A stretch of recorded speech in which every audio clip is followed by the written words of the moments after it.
Hey YouTube, welcome back to Get Wrenching. I'm your host Murray. What are we doing today? Well, I have the car jacked up here because I discovered the other day when I took this for a drive, we had a puddle of transmission oil underneath this thing.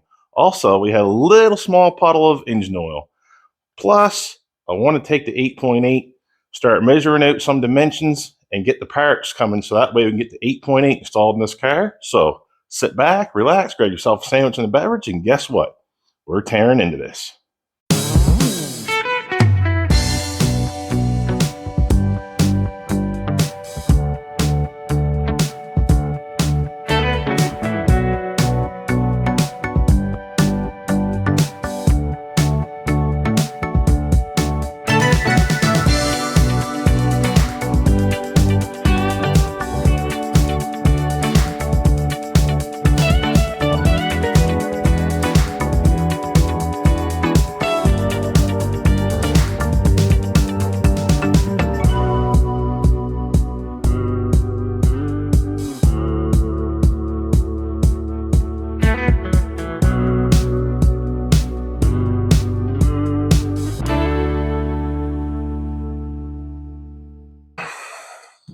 Okay, YouTube, car's already jacked up, got the axle stands underneath of it. We're going to crawl underneath this now, see where these oil leaks are coming from, and then we'll do some measurements on this rear diff. I'm going to place the rear diff underneath the car. Once I move these rear jack stands up here to my frame, so that way I take the tires off, or to get the tires broke loose, ready to come off. Well, what I want to do is I want to set that diff underneath. I just want to see the overall dimensions and also see where this rear center section is going to set in the car, because a Ford has an offset to one side. Dodge does too, but it's not as much as a Ford. A Ford's got quite a bit actually. So I just want to see how bad that is. Also, I want to see my dry shaft, because this could be the expensive part of this install. To buy the pads, the brakes, backing plates, all that stuff is really, and honestly, that's the cheap part of it. It's doing the dry shaft where it's going to cost you the most, because you could need a whole new dry shaft made. They may be able to work something out and get you what they call a bastard U-joint for your, for your U-joint that'll couple up to your rear diff, to the rear pinion. Hopefully, I don't have to do that. Hopefully, it's, dry shaft people know what they're doing, and I'll just give them the dry shaft and give them the measurements, and they go to it. So, come with me, get underneath this car. Hopefully, this leak ain't going to cost me an arm, leg, and firstborn kid, because every damn part here lately is just ridiculous. Don't matter if it's an oil pan gasket, an oil filter, everything's going up like 100%. So, come with me. Well, I got my creeper down there. I had to go buy one the other day, so I went and bought a brand new TV just so I could get the box. Kidding. But these boxes do make great creepers. So YouTube, there's the leak I'm talking about right there. I already wiped it up the other day, which you can see it's still got a stain there. So we got a new one here. Now the engine oil is right up there. And you can see there's a drip at the back part of the engine. It's not as bad as that transmission leak. The oil pan now on the transmission, well, that is just soaked. I was in this transmission pan last year. There's a video on that. You can check it out. It's down, guys and girls are interested in that. I think I found the leak. What is that plug? And you can see the dirt right there on that plug. Oh, you guys and gals can see that. Get the leak set up better here. You can see that the dirt's washed away there. So, hopefully this is going to be an easy fix, YouTube. I'm going to get my 1/2 inch here, tighten up them pan gasket bolts first, and then I'm going to see maybe if I can re-Teflon that plug. Yeah, so I'll get at that and get back to you, and we'll start this thing up and warm it up. Hopefully it won't leak no more. Maybe it will, maybe it won't. Oh, Jesus. Yeah. Oh, yeah. Yeah. Gotta love quart gaskets. Yeah. Yeah. You don't need to murder them, but I guess you need to recheck them every now and again, I guess, with the old cork. Gotta love that. Especially being close to the exhaust like that. Transmission oil is very flammable. What I mean by very flammable, I mean extremely flammable. Don't take much transmission oil to start a fire. Yeah, Jesus, I'm not even. Now, I usually don't murder these bolts because all it does is squish the gasket out, but boy, I guess we'll go around these a couple times. Nothing on the corners. I always hate that. Never put a bolt right on the corner like they should, because that's usually where they live, the leaks on corners. Well, they're starting to feel snug now. Like, there is a torque spec for these. I don't think they're very much. Probably should look it up. Nope, not gonna. This isn't an engine. It's just a. Sorry. Bleep that out. Stop, Murray, and just redo this. Okay, yeah, these are just snugged up. Yep. Better just do a time lapse.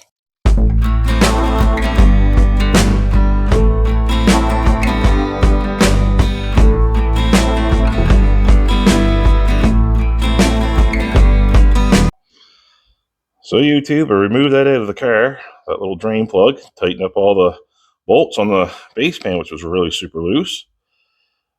There was hardly any Teflon left on that at all. We'll get our Teflon here and get her back in the car, then we'll do a cold start on this car, run it, see if the transmission's still going to leak. If it does, then 727 it is. Hopefully you can see your YouTube. Got the plug there with Teflon spun on the right way. Now let's get her in the car. Please make sure you don't leak. Yeah, I still gotta find an engine oil leak. Great, grand, lovely, fabulous.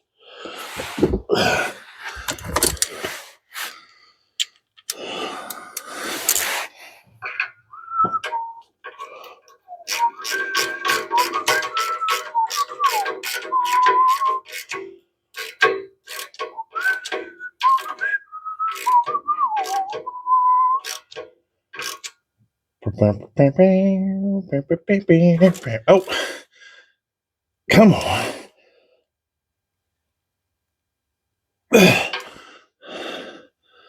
Please, God. Man. I don't think you're supposed to go that tight, but I don't want it to leak. Or maybe never come apart again. I don't know. I can't figure it out. Okay, wipe off any residual. Any residual. Get the lovely people of YouTube land set up for a cold start. Oh yeah, and dip your rag in the transmission oil that's right in the bottom of your can. And swear on the camera while you got it recording. That's even better. That makes good in it.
Okay, YouTube.